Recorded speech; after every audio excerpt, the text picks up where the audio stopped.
Portion Perfection Professional Weight Management series, where we bring you strategies from the best minds in the industry. I'm Amanda Clark, an advanced accredited practicing dietitian and author creator of Portion Perfection. Today, I'm so happy to be speaking to Dr. Gina Cleo, who's an assistant professor at Bond University on the Gold Coast here in Australia. She has a PhD in habit change, and she actually started as a dietitian. And after facing some of the client challenges that we typically face and some significant personal challenges because we're the same as everybody else, she turned to seeking strategies for making behavior changes stick. She's also author of The Habit Revolution. Welcome, Gina, and congratulations on that achievement. You know, I have to say, I love that you read the Audible version. Oh, yes, thank you. Actually, when I was reading the Audible version, I found it such a strange journey of self-discovery. I just thought, oh my goodness, all these things that I'm learning about myself as I read it. And it's, 8 hours of my voice. So it was a great experience. Well, it's so great. You know, sometimes readers on Audible are so disconnected from the content, but it's really fantastic to have you. Oh, thank you so much. It's great to be here. So we've called this webinar Willpower. Is there a muscle for that? What will we be covering in this session? So I'm going to talk about, firstly, what is willpower? And then I want to talk about some of the science behind willpower. I love neuroscience and making it really easily digestible. So what actually happens in our brain when we are trying to build our willpower muscle, if that's even a thing. And then I'm going to go through 5 really practical evidence-based strategies for how we can boost our willpower. Excellent. This sounds perfect. Just for almost everybody. I'm going to be keeping an eye out for questions in the chat. So I'll hand over to you and I'll come back later with some questions. Firstly, thank you so much, everyone, for being here. It's great that you're joining, whether it's live or you're watching the recording later. I want to start off by talking about willpower, because I think that willpower is a word that can be interchangeably used with a whole lot of other terms. So let's start with that so that we're all on the same page. But really, when I'm talking about willpower, if you think, when we're faced with a tough challenge, like squeezing in that early morning workout or sticking to a new healthy eating plan, some of us might feel overwhelmed and give up or not even try, but others are going to dig deep, they're going to harness their energy and they're going to push through, even when there's no immediate payoff. I've been watching the Olympics while they were on, and I was thinking, I just don't have it in me to be able to persist with something at such an incredibly elite level. And it just felt like willpower has to be a trait. It has to be that, some people must just be born with this kind of willpower. And I ask myself and I ask other people, do you ever find yourself putting things off, like doing the dishes before bed or folding the laundry? Or maybe you see people who exercise regularly and you think, how do they manage it? Or could I ever be that disciplined? And this is where it might seem that some people are just naturally more motivated. But here's the good news, is that research shows that the areas of the brain responsible for overcoming challenges can actually grow stronger with practice.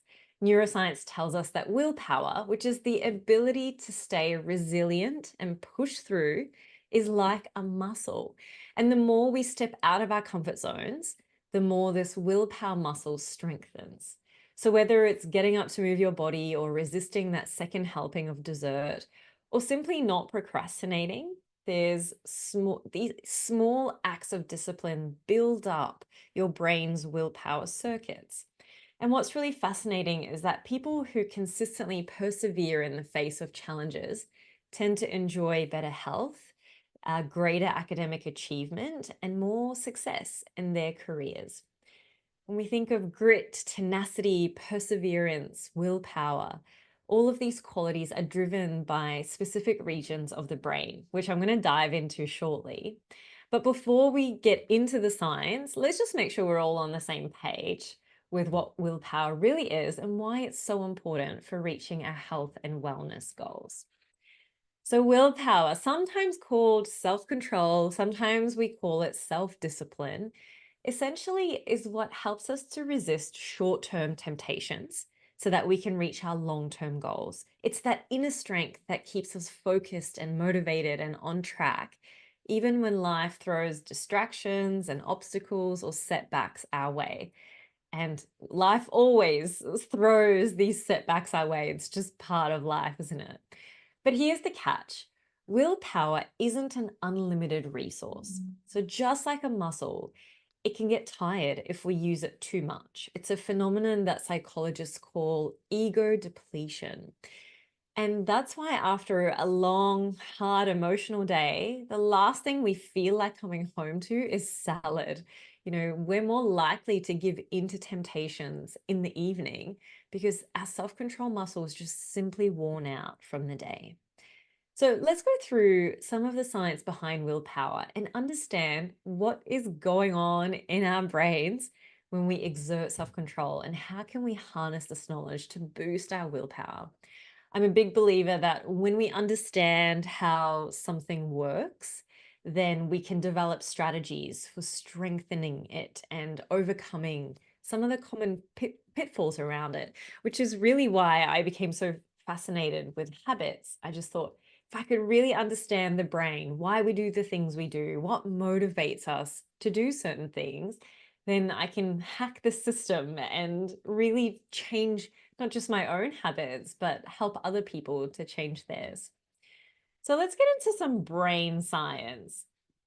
There is a part of your brain called the anterior mid-cingulate cortex, or the AMCC, and it's super important when it comes to self-control. This little region is that blue section there on the slide. It's tucked away in your prefrontal cortex. And that's the part that helps with all sorts of things like making decisions, paying attention, and managing your emotions. Now, what's really cool is that research shows that the AMCC lights up like a Christmas tree when you're using self control. So, whether you're dragging yourself to exercise when you'd really rather not, or you're saying no to that second helping of dessert, this part of your brain is working really hard and it actually grows stronger and bigger as a result. So, if we think of self control like a muscle, the AMCC is the part of your brain that's doing all the heavy lifting in the short term.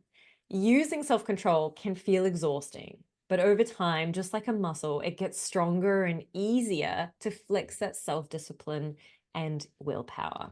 Now, the best part is that this brain region keeps learning and changing throughout our entire life.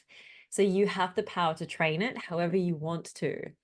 And as with every part of the brain, the AMCC communicates with other brain regions. So here are some fun facts. Let's start with the motor cortex. Now, this part of your brain helps with controlling movement. So whenever you're doing any movement, the motor cortex is helping with that. Now, when the AMCC and the motor cortex communicate with each other, that's when we feel like we get that boost to take more initiative, to feel more motivated, to get up and actually engage in activities. The other part of the brain that's really interesting is called the ventral striatum. Now, this part of the brain is the part that just loves immediate rewards. It's the reason why, let's say I offered you $20 right now. I said, you can have $20 now, or if you waited a week, then you can have $100. Your ventral striatum, that part there in the middle, would light up and push you to want to take that $20 straight away because it's all about those instant gratifications. But when the AMCC teams up with the ventral striatum, we find more grit and determination. So in this case, you'd be more likely to pass on the $20 and wait a week to get that $100. It's all about waiting for the long-term outcomes, which are always better for us than those short-term hits of, cheap dopamine or cheap gratification. So this combo helps us focus on those long-term benefits rather than giving in to short-term temptations. And what that looks like in our everyday It's exactly what I've been saying. It's like it's getting up and exercising when you really don't want to, or it's sticking to healthy habits like having a regular bedtime routine, for example, when you'd really like to watch an extra episode of Netflix. This team of ventral striatum and AMCC helps you to put those, short-term desires aside and think about your long-term goals. So overall, the AMCC is associated with willingness to exert more effort, it's persistence and perseverance, and predicting grit or that tenacity. So now that we have a better understanding of the science behind willpower, I would love to explore with you 5 practical strategies for building and strengthening our AMCC or our self-control muscle. So let's get into that. The first one seems really unlikely. And when I was reading the research, I was just trying to find study after study because I was like, there has to be, an explanation for this. This makes no sense, but there is an explanation. And it's practicing gratitude. Having an attitude of gratitude can increase feelings of happiness and satisfaction and contentment. And what that does is it makes it easier to maintain self control and resist temptation. Because if we are feeling satisfied, we are circulating serotonin, which is our happy hormone, around our brain and our body. And so when we are feeling that satisfaction, we're much less likely to crave dopamine hits like sugar, like screen time, like, whatever self indulgent vice we're into. So we really want to take we want to take time each day to reflect on the things that we're grateful for, whether it's your health, or your relationships or your accomplishments, whatever it is, taking that time to practice gratitude is really, really powerful. It's interesting, the research also shows that practicing gratitude at different times of the day gives us different benefits. So, for example, thinking of one thing you're grateful for just before bed can help us sleep better. Because again, it lowers our levels of stress, it increases our contentment. And so we have a more restful night. When we practice gratitude before a meal, we have the same thing happens. We're less likely to crave or to overeat, and we're more likely to be mindful in our meal. So I just have rituals of practicing gratitude throughout my day. I like to do it first thing in the morning, before dinner, and then just before I go to bed. And it's just become a habit. It's something really easy and natural. It's not sort of something, I don't write it down necessarily. I might just ask my husband over dinner, like, hey, what went well today? What was the highlight of your day? Or what's something that you thought of today that you're feeling grateful for? And most of the time, he's a great sport. The only time he's not a great sport is if I'm asking him just before he's nodding off to sleep. And he's like, babe, ask me tomorrow, which is totally understandable.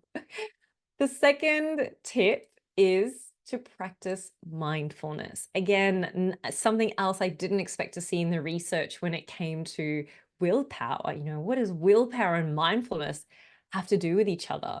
But again, the research shows it's unequivocally actually something that's really powerful. So, activities that increase awareness and control over our thoughts and our emotions, like mindfulness and meditation, can enhance the functioning of the AMCC and significantly boost willpower in several ways. So, I'll tell you 4 ways, for example. The first is mindfulness helps you become more aware of your thoughts, your emotions, and impulses in the moment. So when you're more aware, you can catch yourself before reacting automatically to temptations or to stress. And this pause creates space for you to make a conscious choice instead of falling into old habits or giving into immediate desires. When you do this, it actually increases the activity of the prefrontal cortex, which is involved in your logical thoughts. Essentially, it's not your habits, it's not the things you do impulsively, it's the conscious decisions that you're making. So you grow that area of your brain. The second way mindfulness helps is that it trains your brain to focus better. By regularly practicing mindfulness, you strengthen your ability to concentrate on what's important and ignore or discard the things that are just distractions. So, this enhanced focus makes it easier to stay committed to your goals, even when you're faced with challenges and temptations. Now, thirdly, mindfulness helps reduce stress and emotional reactivity. So, when you're less stressed and more emotionally balanced, your brain isn't as overwhelmed, which means that you have more mental resources available to exert self control. And I'm going to talk more about stress in a moment. But the last way mindfulness helps is encourages a non judgmental attitude towards yourself. Instead of beating yourself up over mistakes, you learn to observe them with curiosity and with compassion. And this self compassion helps you to recover quicker from setbacks and get back on track with your goals, strengthening your overall willpower. And I've really seen this happen in my life in such a beautiful way. I think it was a few weeks ago now, I had planned to go to this yoga class, and I was really excited about it because it was my favorite yoga instructor and she was leaving the studio where I go. So this was going to be our last hurrah. So it was in the diary, I'd booked it in, and I woke up that day and I just did not feel like going. I didn't have it in me at all. And I ended up missing out on the class. And there was a part of me where I was really beating myself up over it. It was like, I could have gone. There's really no reason I didn't go. But when I sat mindfully and non judgmentally towards myself and why I didn't go, I was able to have so much more self compassion. I realized I'd had a massive week. I worked quite late the night before. And so, of course, I didn't really have the capacity to go, and that was okay. But it wasn't until I sat in a mindful moment that I was able to recognize that. Now, a lot of times I think mindfulness can feel like we need to sit in a corner quietly and say our ums. And it's not like that at all. I mean, it can be that for sure. But for most people that I speak to, the idea of that can actually be more stressful. And so I really love the idea of finding mindfulness in our everyday moments. I practice mindfulness in the shower, for example. I notice how the water feels on my body, what the temperature's like. Instead of thinking, what am I going to wear today? Oh, I've got to write back to that email. It's like, no, when I'm in the shower, that's my sacred space. And I'm really mindful of being present. But it can also be things like I practice archery. And when I'm out with my bow and arrow, I am so mindful in that moment because I'm thinking about my breath, my posture, and really mindfulness is anything that brings you into just a single thought where you're just here being present in the moment. That could be anything when you're doing the dishes, when you're strength training, whatever it might be for you, find mindfulness in your everyday moments. And I know that in the portion perfection plate, for example, the words that border the plate are to prompt a mindful thought process around eating. And some of those words are things like enjoy and presentation, variety, textures, temperature, flavors. And it's really just to bring your thought back into your meal and into the enjoyment and what you're doing. So practice mindfulness, even if it's just for 10 seconds. And that will really help grow that prefrontal cortex and you get all those wonderful benefits as well. Now, I said I'd talk about managed stress because that's the third point or the third tip to help to build your willpower muscle. Reducing stress can have a really significant impact on willpower because stress is one of the biggest drains on our mental and our physical resources. When you're stressed, your body's in a state of high alert, which can basically use up a lot of energy and it can leave you feeling exhausted. Now, this exhaustion makes it harder to resist temptations or to stick with your goals because your willpower gets depleted much quicker.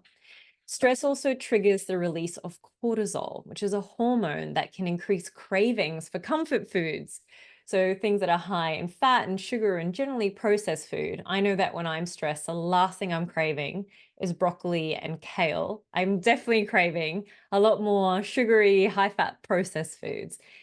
Now, these foods do give us a temporary boost in our mood, but they also can often cause a blood sugar spike and a crash, and they further weaken our self-control afterwards. So by reducing stress, you free up more mental and physical energy to focus on what really matters. You're able to make more thoughtful decisions, to resist short-term temptations, and to stay on track with your goals. So in other words, less stress means more willpower to make choices that support your long-term well-being. And that can look like anything, however you practice stress management. For some people, it's doing deep breathing. For other people, it's spending time in nature. For me, it's literally getting in the backyard and throwing the ball around with my dog. I just find it's just me, my dog. We're on an acre property and it's just lush and it's much better, than sitting and trying to in a corner. I don't find that really as stress relief, but those active stress relievers can be really, really powerful. Now, this one might not come as much of a surprise, although it might, and it's actually eating regular meals. There are biological factors like your blood sugar levels that can really impact your willpower. Getting enough sleep and eating well are key because they help to keep your glucose levels steady or your blood sugar levels steady, which is really important for staying in control. Now, it's a good reminder here that willpower isn't just about mental strength. It's not all in our brain. It's also tied to our physical health as well. So make sure that you're not skipping meals or letting yourself get too hungry. And another thing to note here is being mindful of the glycemic index of food. So when we eat foods that are high GI or have a high glycemic index, things like white bread, jasmine rice, processed baked foods, chips, cakes, etc., we also throw our blood sugar levels out of balance. So our blood sugar levels get sent on a roller coaster. We spike them up and then we crash them down below baseline. So you can see that red line goes down under that baseline. And so that leaves us feeling really drained and low on energy, both mentally and physically. So what we want to do instead is aim for low GI options. So those foods are things like basmati rice, vegetables, legumes, whole grains, oats. These things keep your energy nice and stable and your blood sugar levels nice and balanced. And that makes such a big difference when it comes to your willpower. Now, last but not least, it's actually practicing self-discipline. And this sounds like it's of course, I mean, practicing it is going to help it because we know that practice makes permanent. And if willpower is like a muscle, then if we're practicing it, it's going to get better. And that's exactly what it is. So imagine it like this. When you challenge yourself to resist temptation in your daily life, whether that's cutting back on screen time or not giving into negative thoughts like, oh, I'll never achieve this, or saying no to processed foods or high GI foods that don't make you feel your best, you're strengthening that self-discipline muscle. Or maybe it's just about practicing delayed gratification. This is one of my favorite ways to do it, is to say, yep, I can have that, but I'm going to wait 10 minutes. And it's like doing an extra rep at the gym. Sometimes my phone will ding and I know it's a text message and I will just practice not looking at it straight away and just giving myself a few minutes before I reach for my phone. And it's really just delaying that gratification and not being as reactive to things.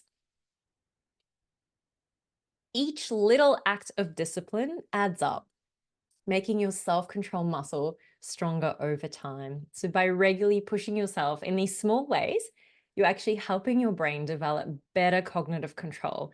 This means not only more willpower and self-discipline, but also better emotional regulation.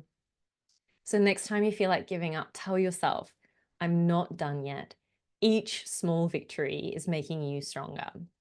And maybe you can have a little reflection or a think about how you might practice self-discipline this week. What's one way that you might put this into practice? One of the biggest myths that I hear in motivation is that we think that, we need to feel motivated in order to take action. But interestingly, action is a prerequisite to motivation, which means it's not the other way around. We're not going to feel motivated and then we take action. We actually need to take action first, and then the motivation comes, which means that a lot of the times when we're wanting to make a change in our life, we're not necessarily going to feel like it. Actually, most of the time, we're not going to feel like doing it. But if we just take the first step, the rest becomes much, much easier. When I think of New Year's resolutions, I see this great motivation myth playing out. We can sometimes think that the start of the new year turns over this, superpower of feeling motivated and energized to tackle our goals. But motivation, it's not going to come on in January or on Monday or after your birthday or when you're back from holiday. Motivation comes in the process, in the push, in the action, in taking the first steps. I can't tell you how many times I did not feel like going to the gym, but I did. And as soon as I started moving my body, I got really into my workout. And I'm sure you've had similar experiences. And I've never walked out of the gym and thought, gosh, I wish I didn't do that. I've never regretted doing it. And every time I think how glad I am that I went, and that feeling motivates me to want to go again. So again, think about, what do you need to do? What do you need to take the first step towards? What's something that you've wanted to do, but you've been waiting for your motivation to come to do it, whether it's a hobby or whatever it might be. So think of these 5 things and maybe reflect on what might be your weapon of choice. There are so many ways we can build our motivation muscle. So maybe this week, pick just one thing that we discussed tonight and put it into practice. And you can try other things the week after that. And because we don't want to certainly overwhelm our brains with doing too many things. Our brains are actually only capable of making up to 3 changes at once. But if we focus on just one thing at a time, we're much more likely to actually achieve it. So those are the 5, I guess, ways that you can increase you'll build your willpower muscle. And the reason I guess Amanda invited me tonight, and the reason that I really wanted to share this with you, is because my good friend and colleague Glenn McIntosh and myself are running a 12-week series that starts on the 16th of September. And it's called Creating Your Healthiest Habits. And so I wanted to share some information with you about that tonight, but I'm not sure if, Amanda, you wanted to go to questions first or you wanted me to talk about the course first. You let me know. Yeah, feel free to talk about the course first, and Okay. then I've got a few kind of discussion points and things, seeing as we've got you here, that I Yeah. think would be great to ask you, even though they don't necessarily fit into what you've talked about so far. Yeah, absolutely. Not a problem at all. Great. So, being a habit researcher, I love talking about all things habits, and I've already created 2 courses. The first one is actually called Creating Healthy Habits, and the second one was Creating Healthier Habits. And now, this third one is Creating Your Healthiest Habits. Glenn and I thought it was funny when we were putting it together, and now we realize it can actually be a little bit confusing. But there's 3 different series. And I'd love to share with you the one that's coming up. So there are 4 parts to this course. It starts with an introduction and then we follow 4 parts. And the first part is, or the introduction, sorry, is foundations of habits and what the series is about. I go through a full overview of what are habits, how are they different from behaviors, why do we have habits, and why do we do the things we do?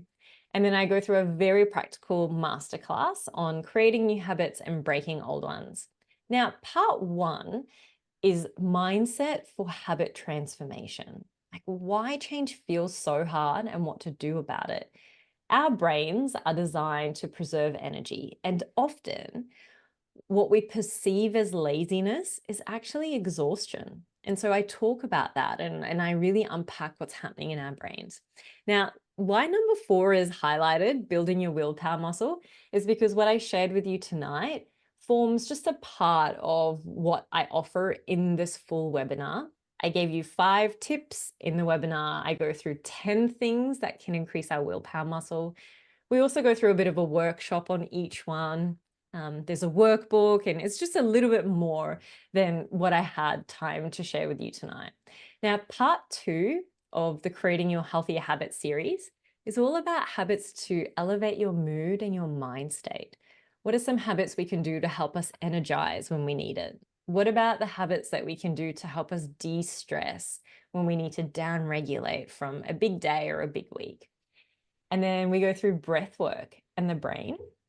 And then my beautiful friend is an amazing breath coach in Hong Kong, and she's going to be like coming on to the webinar that night actually and guiding us through some really powerful breath work and explaining what's happening in our brain when we do different variations of different types of breath. I think oftentimes when I say breath work, people are aware of something like Wim Hof, which is only one type of breathing. There's so many others. So we'll go through that. And then we go through mindfulness matters. I touched on mindfulness and, my theory of finding mindfulness in our everyday activities. And so that webinar is really about how to make mindfulness a habit in our life. Now, part 3 is a deep dive into dopamine. Dopamine is one of our biggest drivers. It's all about, what is dopamine? What does it feel like? And how do we actually harness dopamine so that we can live, a less reflexive life? We can live with more contentment and less desire to grab our phones, for example, or to be craving sugar and things like that. How do we naturally restore our dopamine? And then the final part is all about creating forever habits. How to keep healthy habits when life happens, because life always happens. So when there's holidays and busy periods, visiting relatives, what do we do when we've got life's ups and downs? And then getting back into routine. So what happens when we do have setbacks? How do we practice self-compassion and self-belief, etc.? Now, there's also 2 bonus sessions, and it's my must-have habits. So if you don't do any of anything that we talk about in this series, what are the minimum standard habits to live a life that's, filled with well-being, essentially, and health? And then the final one is a deep dive into the mechanisms of serotonin and what happens in our body when we do these 5 essential habits to boost our serotonin, or our happy hormone, I guess. So that's that. The series starts on the 16th of September. And actually, if you sign up as an early bird now, you get between now and then completely free. It's something we've never, ever, ever done before. And so you get access to the 2 previous habit courses that I've created. You can binge watch them if you'd like to, as well as a whole heap of other things. So definitely do take advantage of that, because like I said, we've never done a deal like that before. Amanda, over to you. Okay. Look, I think that sounds fantastic. I think that there's a real benefit in working through a habits course with a group of people, rather than just doing it alone. So just to make clear what I understand of what Glenn and you are offering. So Glenn has the transformation support community, which we refer a lot of people to for psychological support. So Gina's courses are part of that community. And so what Glenn has agreed to do is to let people just come in up until the start of your course. So up until the 16th of September, people can join up, and I'll send out the link to everyone, but I'll just post it in the chat there now, for if you want to go and have a look. But basically you can sign up for free. I think the cost in the long run is $89 a month. So if you do a month and you don't want to go any further, that's okay. You can hop out, but you can be in there for 3 weeks without paying anything. And so there's so much value in there, because I think actually you've got access to everything in the support community, as well as these 2 habits courses. So fantastic offer. While I've got you though, I've been very interested to talk to you about habits, and perhaps whether or not some people are too strongly influenced by habits. Is there a problem for some people, being obsessive, for example? Yeah, definitely. I've got a chapter in my book called The Consequences of Habituation. And Mm. it's essentially, can we be too habitual? And the answer is yes. And the reason that's not such a good thing is even though having healthy habits is great for us, it helps us to live a much more streamlined and consistent life. Being too obsessive about our habits is also a place where we don't experience a lot of well-being. If you think of the most beautiful, memorable experiences you've had in your life, they're generally the ones that you've either done for the first time or the novel ones or the ones where it's just been a really great experience. You know, Amanda, you were telling me before about doing aerial yoga with your family in Bali. And I'm sure that's a beautiful memory that you have and something that you cherish and something you felt like wonderful for doing. But it's not a habit necessarily that you have in your life. It's not a monotonous thing. It's not something you do mindlessly. And that's what gives it its spark of magic. It's that it's a unique and novel experience. So being too habitual stops us from experiencing those wonders in life. So Okay. yeah, Because they kind of happen without noticing, do you mean? exactly. Because our habits happen in the automatic part of our brain. We're not conscious, we're not deliberate, we're not aware. We're kind of just going through the motion. And so we lose the sense of presence, essentially, if we're too habitual. Something you mentioned, which I noticed from listening to your book, was that you said that you could have a habit like that you exercise every morning at 6 a.m. or whatever, Mm, um, mm. but that you can still intervene with that and decide, oh, what will I do today? You know, today it'll be this, or Yeah, which perhaps gives you that that little bit of mindfulness or um, break from that monotony. definitely. Yeah. And that's something I have. I have a habit of moving my body most mornings, but I don't have a habit of how I do that. I'll get to the gym and be like, what do I feel like today? Some days it's Pilates, other days it's strength training, other days I just sit on the bike for half an hour. It's always different. So I don't have a habit of exercising. I have a habit of getting to the gym. Right. And that's okay because there's still variety and variation. Where it's not okay is if somebody starts to, say, feel anxious or unsettled, if their routine is out of whack. If they're on holiday or if they've got a friend visiting and they can't do what they normally do and it gives them anxiety, that's when they're probably depending too much on their routine to settle some of those underlying anxieties, and more psychological support would then be required. Yeah, it's difficult though, isn't it? Because some of those habits that you really do miss if you can't carry them Yeah, out yeah. are still very valuable. Like if somebody said, like you forget your toothbrush or something, you go away and you forget your toothbrush and you can't brush your teeth at Ooh, night, which is your routine, it just feels so wrong. yeah, yeah. Are some people um, more or built more for taking on habits than others? Yeah, they are. This is actually the next study that I'd really love to do because we don't have empirical evidence for this, but we have a lot of anecdotal evidence, is that some people are more habitual than others. It's generally a temperament.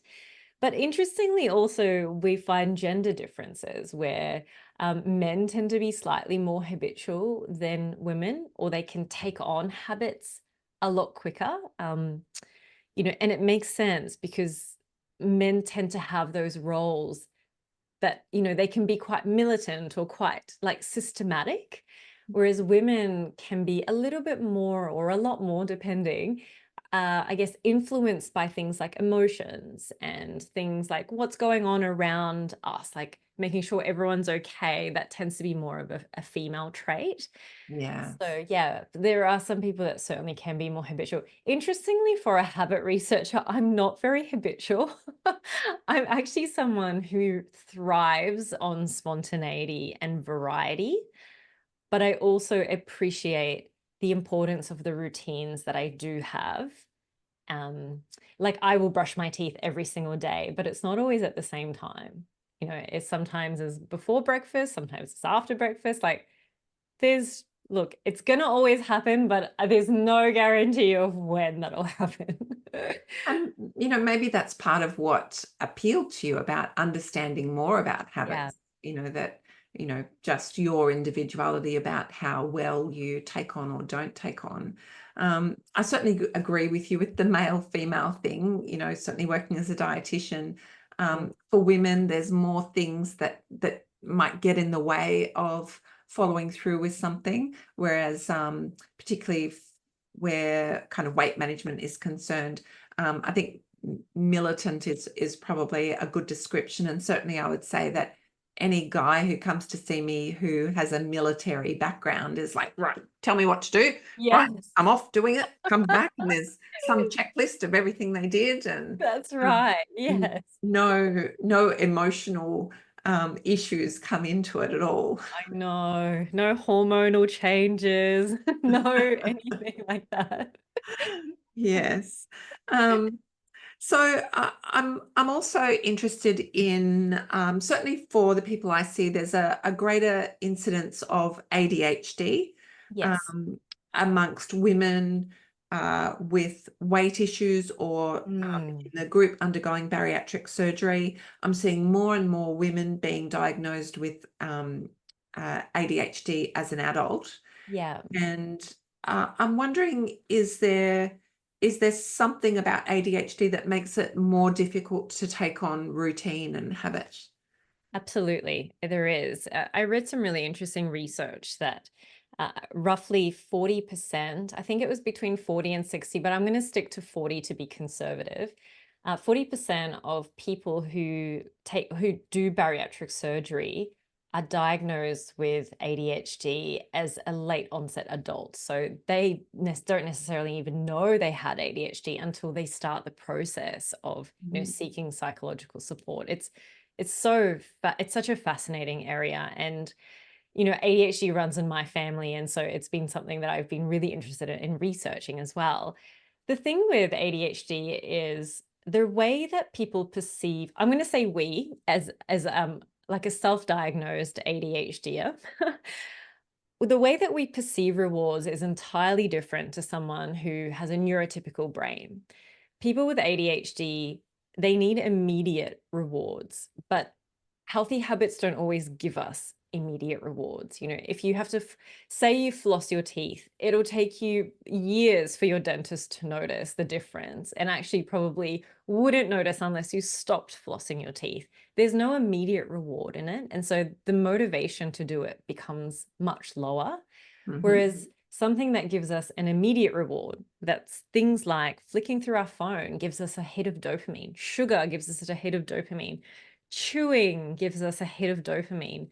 Those are the things that tend to be favorable behaviors for someone with ADHD because the rewards are instant. And that's how the brain operates. As someone with an ADHD brain, that's basically what motivates their behavior is instant rewards. So it Hmm. becomes a lot harder. And that's why something like building the willpower muscle is so important for someone with ADHD. Okay, so that was my next question. What Mm. can I do to help people? Yeah.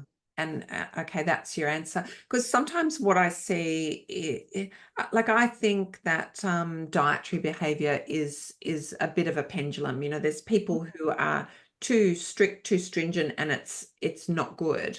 So often dietitians might be criticized for giving a particular message because some people pick up that message and run with it. And Yeah. I think that comes back to the belief of the individual. As if you believe that Yeah. eating any chocolate ever is going to have some consequence, then the impact on you of that message of the chocolate's not a great choice, or whatever negative message we might give about chocolate. Whereas some people might be at the other end where there's lack of structure, lack of rules, and so kind of bringing everyone into the middle Yeah. to have a healthy level of not only behavior but attitudes towards that behavior, uh, Yes.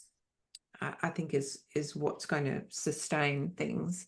I so agree. And it's working with like individuals one on one. I'm such a big fan of that supportive, environment, because I don't believe there's one size fits all in anything. And I know you're the same, Amanda. And for example, someone with ADHD would really benefit from having pre-planned meals, something that they can just grab in the fridge that they've made the day before or whatever it is, because that eliminates the temptation of choice in the moment. Because Mm, again, their brain's like, well, why would I grab fruit when there's chocolate cake and that tastes so much better?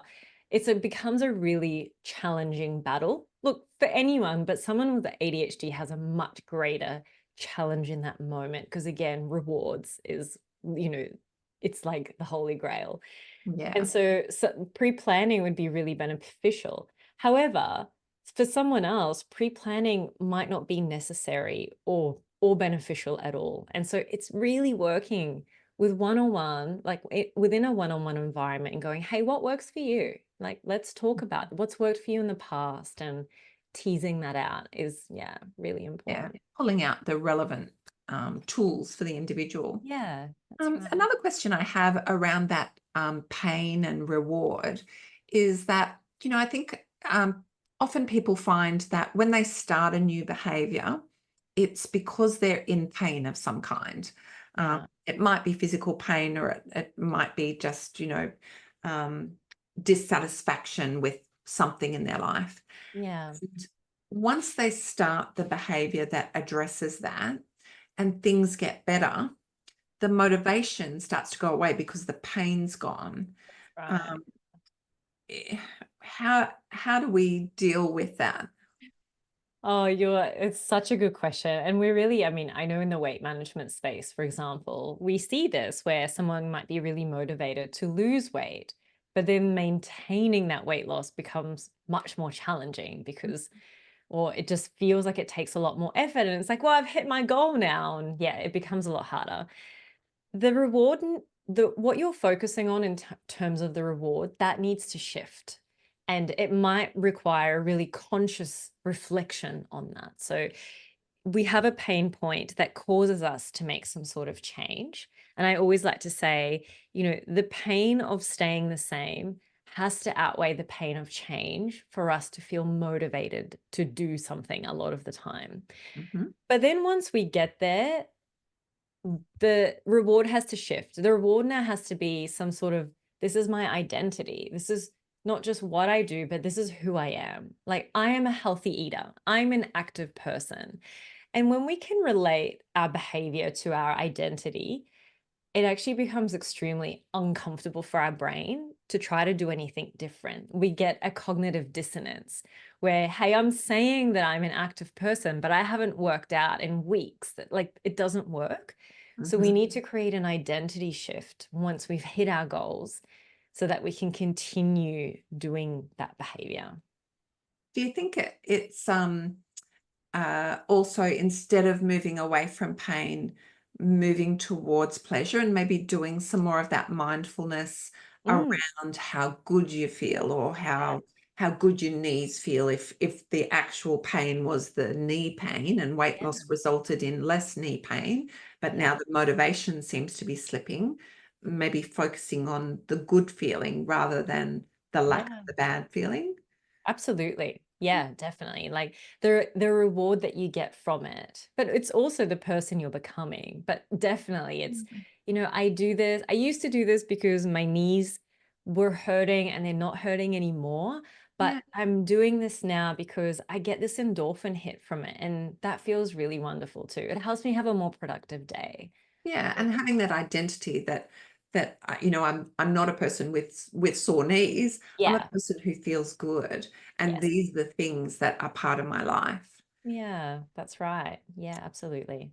Excellent. Okay. Something else I really liked from what you've said is that um, you've found that it's easier not to do negative things, or not to do bad habits, if Hmm. you realize that doing it is actually strengthening the behavior. Hmm. So the Yeah. more times you give in, the Yeah. more times you'll give in, and you won't be able to help that. Yeah, that's right. The more we do our habits, the more ingrained they become. Yeah. So I share the story in my book about when I used to grab a chocolate bar from the petrol station. And I used to say things to myself like, oh, I'll stop doing this next time, or this is the last time I do this. And it never was. I was just lying to myself knowingly. And when I started researching habits, I realized it wasn't just right now that I'm harming myself. It's actually, I'm reinforcing this behavior and I'm making it stronger, therefore, making it harder for me to stop the next time I go to stop. Mm. And I said to myself, oh my goodness, every moment matters. Every decision I make is either moving me away or towards my goals and making it harder or easier for me in the long run. And, that killed my habit straight away, which was a really good thing. Yeah. But I definitely, I notice it now. There's sometimes when I go grocery shopping and then I'm like munching away on something in the car on the way home, and I don't mind doing that every now and then. It's perfectly fine. But as soon as I've done it 2 or 3 times, then I'm like, whoa, this is going to become a habit because I'm going to associate grocery shopping with snacking. And that's when I'm like, no, I'm not doing that. It's not the snacking that's the problem. It's that I don't want to create a mindless habit of something that isn't necessarily serving me. Mm-hmm. Yeah. Okay. I have always felt that that every packet of tampons, for example, knowing it's mainly women in the audience, should come with a block of chocolate. But maybe that's not an automatic association. You know what? I would almost lobby for that.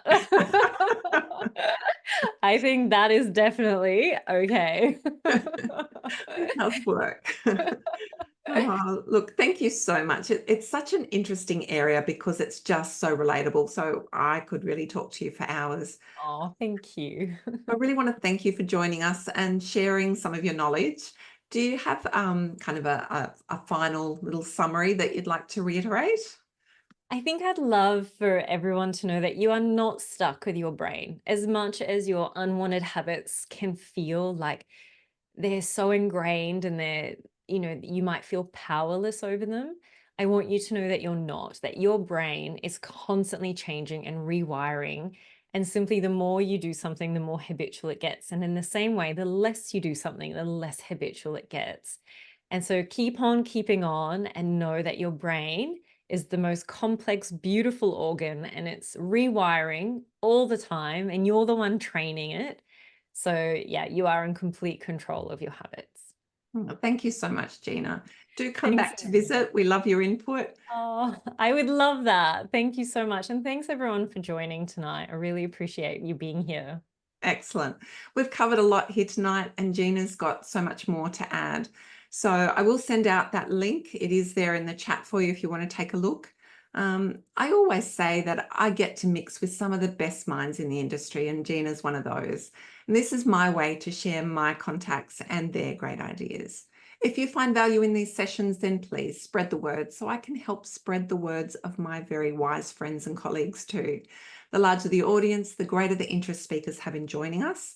If you want to support us, check out our products and services at greatideas.net.au or on Amazon in the US, and or refer a friend. All they need to do is make a purchase or download a freebie from our website and they'll get onto the invitation list for these webinars. You can find us on Facebook and Instagram too at Portion Perfection. Thanks for joining me for this very interesting discussion, and I'll see you all next time. Thanks, Gina. Thanks everyone. Thanks, Amanda. Bye.